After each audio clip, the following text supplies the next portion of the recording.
Welcome to the Magnum Report. I'm your host, Mark Magnum, and today my topic is going to be Raw going to Netflix and The Rock joining the board of directors of TKO. So it's going to be a big show today, but before I get started, please make sure you like, subscribe, share. Also, make sure you comment in the comment section and hit that notification icon so you don't miss out on new content. Now, first we're going to get into The Rock joining the board of directors of TKO, and my main question for this is, will The Rock get in the way of Roman versus Cody at WrestleMania? I know obviously it's not certain, we don't know for sure, but I mean, I would think that that's going to be the direction they go in, is Roman versus Cody at WrestleMania. And it looks like it's going that direction, so we'll see. But I don't think The Rock's going to get in the way of this. I think he's got bigger expectations besides that. It seems like they're going to build to maybe The Rock versus Roman at next year's WrestleMania. Is a possibility. It's something that I've seen rumors about, and it's something that I've seen this getting talked about. And my next thing is The Rock, being on the board of directors, is that a positive? With all the recent changes in just WWE in the last year or so, with Stephanie leaving and Vince coming back, and then Vince leaving, and now you've got Kevin Dunn gone, you've got other personnel office people that are now gone just because of the merger between UFC and the WWE. With them all joining together, there's been a lot of people that have went, office people, because they're trying to merge all this together. And it all makes sense. It's sad that people are losing their jobs in this. And I mean, with Kevin Dunn, he stepped away, but I think that was long overdue for him to get his ass out of the way. But I think it's a good thing that The Rock is now a board of directors in TKO, because he does have the passion for the business. He's got the lineage. He has all that. And he's got his hands in so much stuff, with just his own Terramana, his drink, and he's got football and all the movie ventures and his production company, $7 Production. So, I mean, he's got so many things going on to where The Rock being a part of all this, I think, is definitely a positive, just for the sheer fact of his name recognition and his history in WWE, but plus all the things he's done in Hollywood. He's hot right now. So I think that it's definitely a good thing that he has came aboard, and I want to see what his ideas are and what some of the things he's going to do going into all this, because it is a big deal, and a lot is going on. And speaking of big deals, let's get into the big deal and the major deal that came out today, and that is that WWE has now made it to where Raw will be on Netflix. And I have mixed feelings about that, and we'll get into that. But they've signed a 10-year deal, according to reports from, What Culture and just other forums, Meltzer's and Sean Ross Sapps of the world. They've all reported the same thing, that it's a 10-year deal, $5 billion. Yes, I said $5 billion with a B. I mean, that's a lot of money. And it's going to be one of those that it's going to change some things, I think, just television wise, because when linear television has definitely changed throughout the years, and the value of that is really, really going down. And with the streaming platforms and all that, is not working. And for me, this will go somewhat into my pro category, because I'm going to split this up into pros and to cons. And this is a big money deal. This is definitely a big money deal. And all the money that's going on, I mean, WWE last year made a massive profit. I mean, most money they've ever made. And then we're going to go into, 2025, and Raw is going to be exclusively on Netflix. That it's going to be an interesting, combination between those two, because Netflix really has never went down this avenue of live streaming anything. So, I mean, they've live streamed, I believe they've live streamed like the Screen Actors Guild Awards before, and they have live streamed and had live, productions. But this is going to be every week.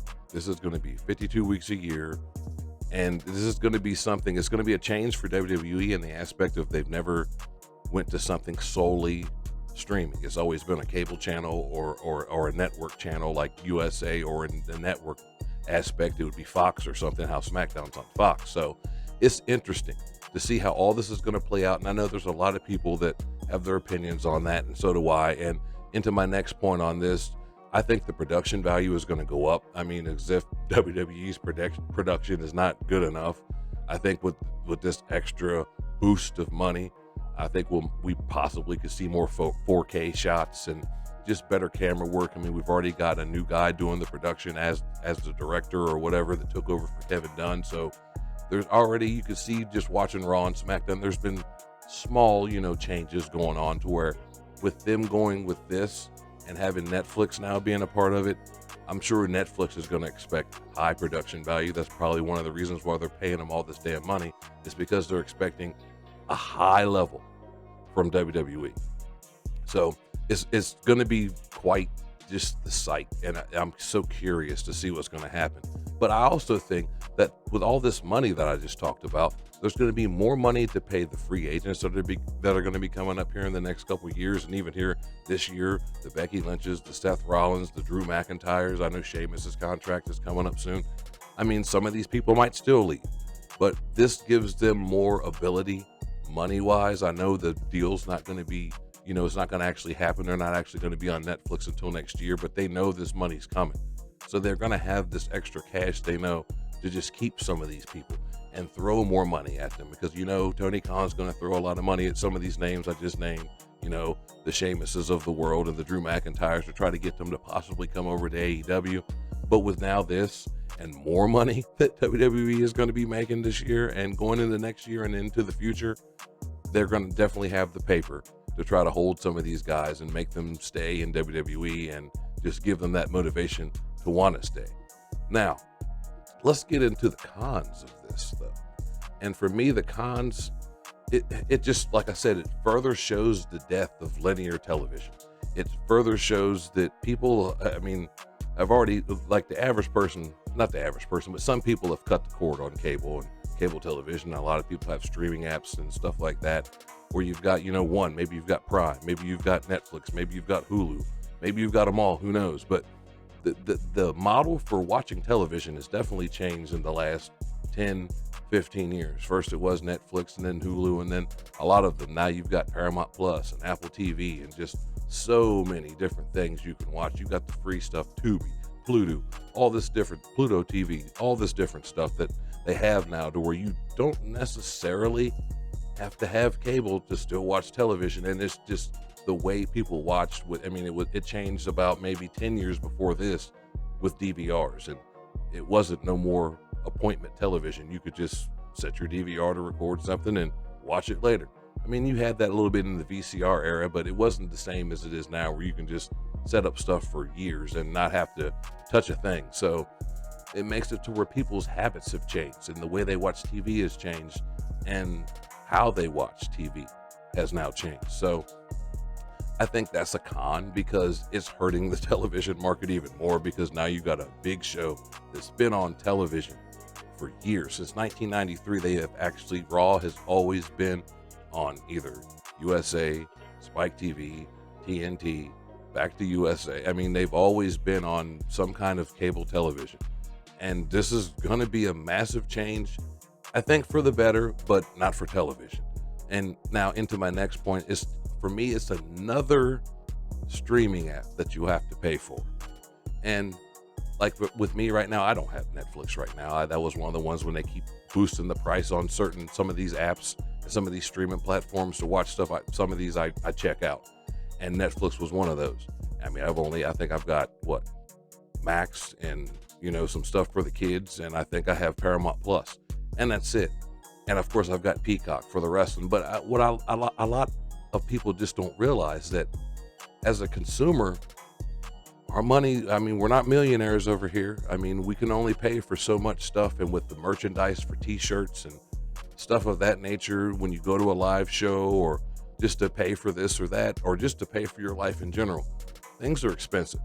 And to expect people, especially for that year time frame from 2025 to 2026, because all the stuff that's on Peacock right now, it'll still be on Peacock until 2026.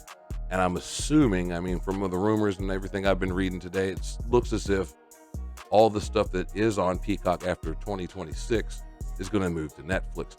But in that year time frame, if you're somebody that's kind of hard up on money and you were kind of used to being able to watch Raw on cable, and granted, you can watch clips of Raw on YouTube and all that, but you're still not getting the full experience.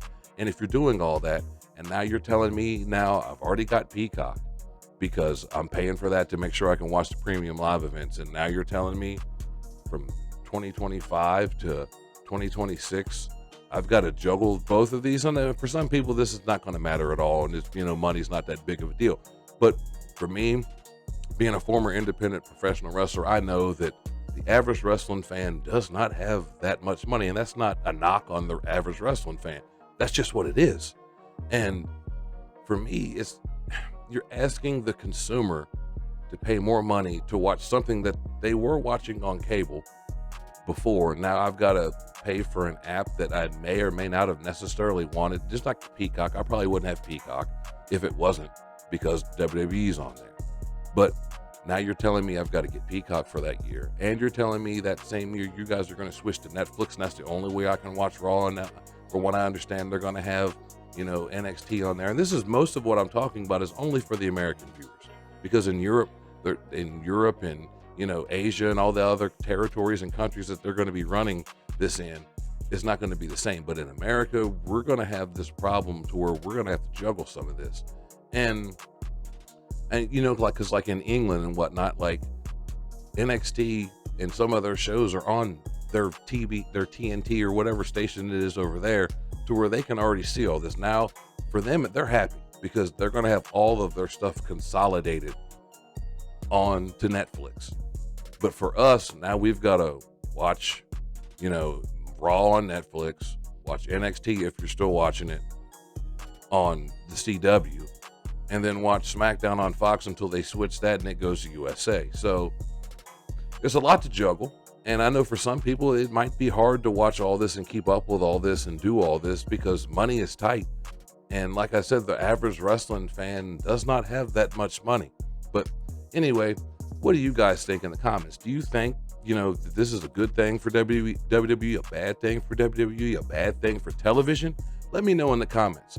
But before I get off here, also make sure you subscribe to my other channel, the Mark and the Fan Wrestling Podcast, where me and my boy, the Cisco Kid, we just started up season 2.